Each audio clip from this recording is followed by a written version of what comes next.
pace of living leaves us little time for leisure. Our program will give you a chance to experience the fascinating world of traveling, extreme adventures, hunting and fishing. Each week we will take you to the most beautiful places of Kazakhstan.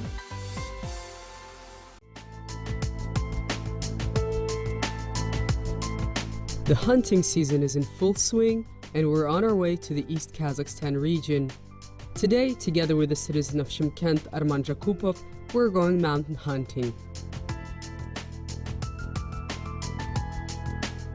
Arman is a typical city hunter, has been hunting for many years in the East Kazakhstan region, but his passion towards mountain hunting made him diversify his hunting adventures.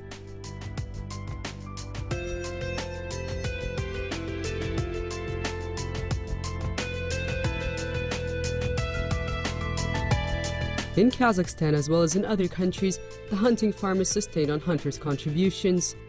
Money spent by hunters is directed towards preservation and breeding of animals, and also towards arrangement of everyday services. The license price was very low, and they were in great shortage in the Soviet days during the social system of hunting management. An ordinary hunter was not allowed to get a license for big game.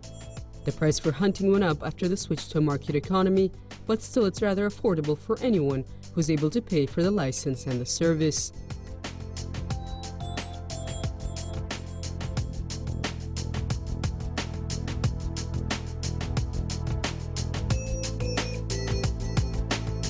The license price for foreign hunters is 10 times higher than for Kazakhstan citizens, but the number of local hunters increases year by year. Hunters in Kazakhstan begin to understand that there is a need to pay for the work of those who protect and breed the animals and pay for all the cost of implemented biotechnical measures.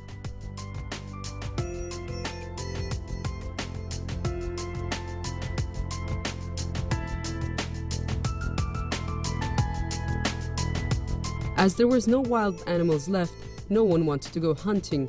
Moreover, there was no gamekeeper who was responsible for the wildlife in the farming and hunting acreage. In 2012, new amendments to the law on protection, reproduction, and usage of wildlife were adopted, in which the category of common farming and hunting area was abolished.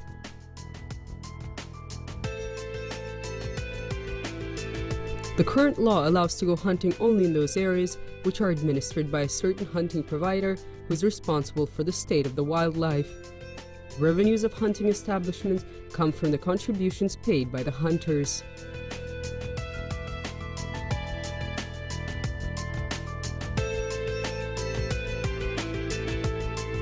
Nowadays, the hunters in Kazakhstan begin to understand that they need to pay for their hobby, and it's the only way to preserve wildlife.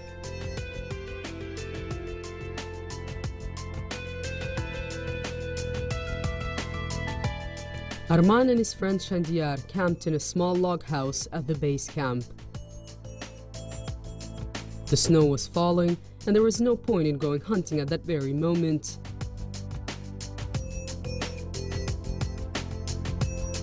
The guests agreed to go outside for a walk around the base camp. The end of September is the season of the red deer, but because of heavy snowfall, it was interrupted for some time.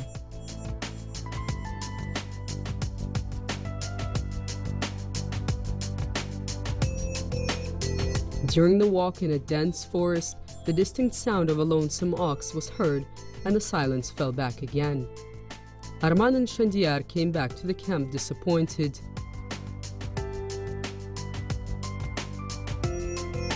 The next day was more successful. The clear sunny day has melted the snow on the southern slopes of the mountain, and the run of the marals continued at a higher pace.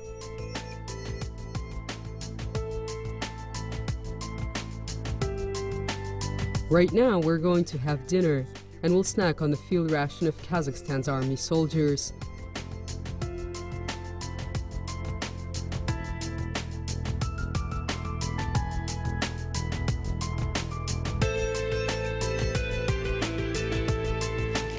Ну что ж, довольно вкусный армейский паёк. So the military ration is rather tasty. It is meant for one soldier per day. The 5 of us had a good lunch, and we still have half of the food left.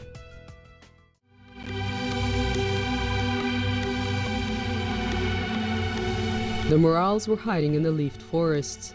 Over 10 females gathered around each full-grown male.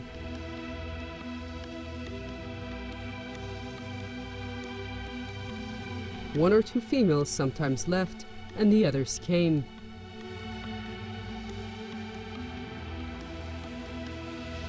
Small groups of young morals scampered not far from this harem. The youth at the age of 3 was able to take part in the estrim, but they were chased away by the older and larger males. They were comfortable with the youth, but if the full-grown ox appeared not far from the harem, its leader had to get engaged in a battle. The leader usually has a competitive advantage, so in 80 out of 100 cases, it is able to chase away the intruder. But sometimes it does happen that the new candidate for being the leading male wins. The fate of the morale that loses its leadership position is very sad. It signifies old age and imminent death.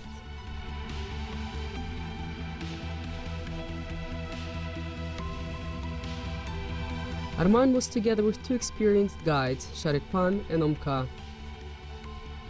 There was still snow on the northern valley slopes of the river Bulabai, and the tracks left at night were quite distinct.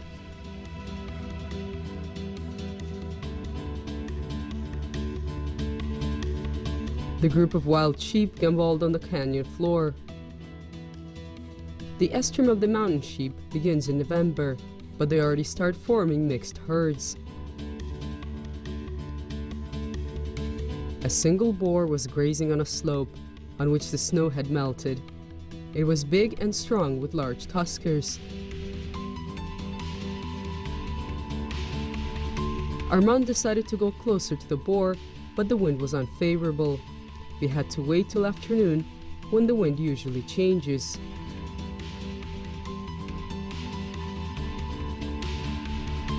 At that time, several morals were noticed among the trees at the opposite slope. After setting up the spyglass, the hunters determined there were only 5 morals: 3 females, one at the age of 3, and a young moral with mature horns at the age of 5 or 6.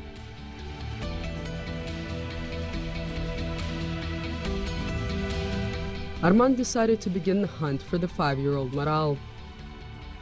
Of course, within the International Trophy Assessment System, this animal is not considered to be a true prize, but from the culinary point of view, it's the best option.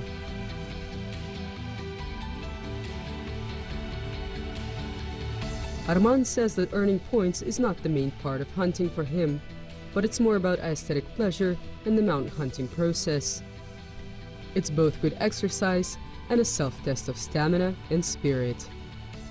While approaching the animal, you have to climb up the steep slope, which is a physically difficult task. The skill of horse riding is quite useful in mountain hunting and provides exercise for all muscle groups. And sharp shooting skills have always been valued in Kazakh men. It's in our blood, says Arman. It is coming around. It will come down from that place, and if it comes down from there, we'll shoot it from here. Should we bathe them? They run on their own. There's no need to bathe them.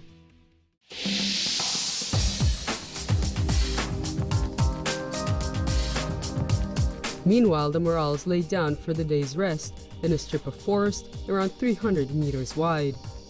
It is possible to wait for the evening when the animals would go grazing at the alpine meadows, or we could try our luck and get closer. Arman chose the second option.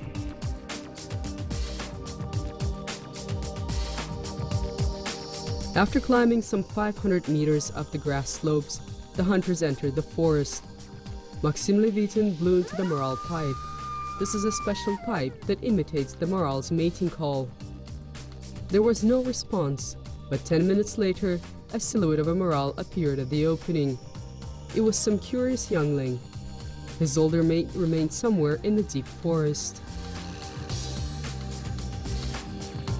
After waiting for half an hour without any result, the hunters decided to change their tactics.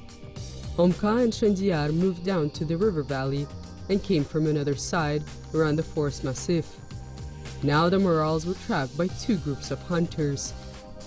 Shandiar reported on the radio that he can see some deer in the dense forest. He stood up tall, and the morals noticed him and rush to the opposite opening of the forest, some 400 meters away from Arman. A complicated position for shooting, a big angle, up to 40 degrees. Besides, the animals kept moving quickly, which made it more difficult. But the morale stopped for a moment, and Arman managed to take a good aim.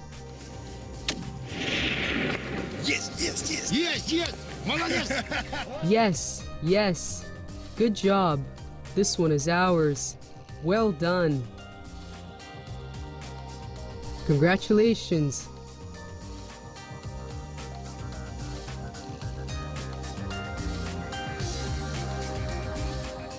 Сегодня особенный день. У Армана не только сегодня удачный выстрел, но и день рождения. Поэтому мы долго задерживаться не будем. Today is a special day. It is not only Arman's good shoot day, but also his birthday, so we will not take long. Now we'll take a cut out of morale and rush to the base camp to celebrate Arman's birthday.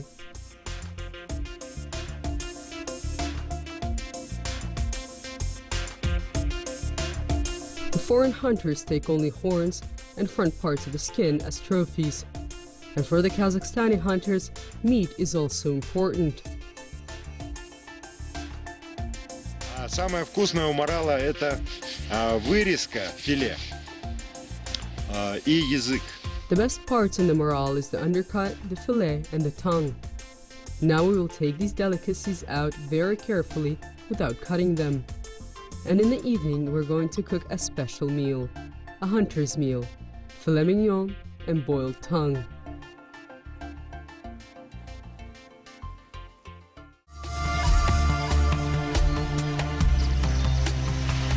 A full-grown morale weighs around 200 kilograms, and getting the meat to the car or to the base camp is not that simple.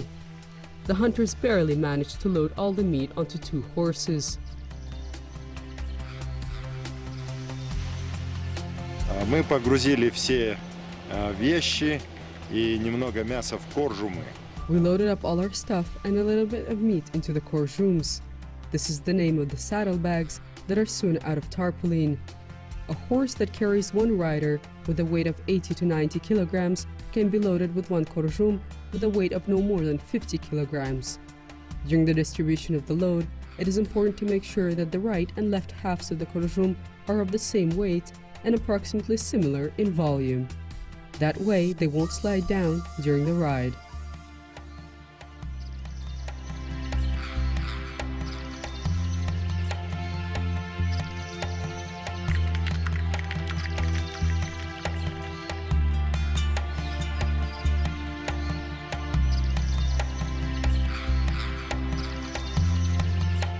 Maxim had to let them use his horse until he returned to the camp on foot.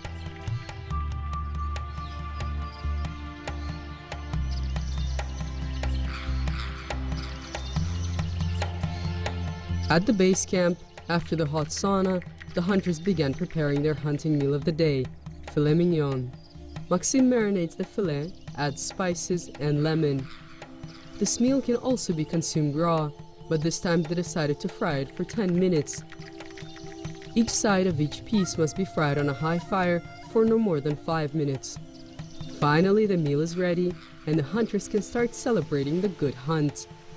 This day for Shymkent and his friends is an ordinary working day, and for any city hunter, it is a holiday that they've been waiting for a year.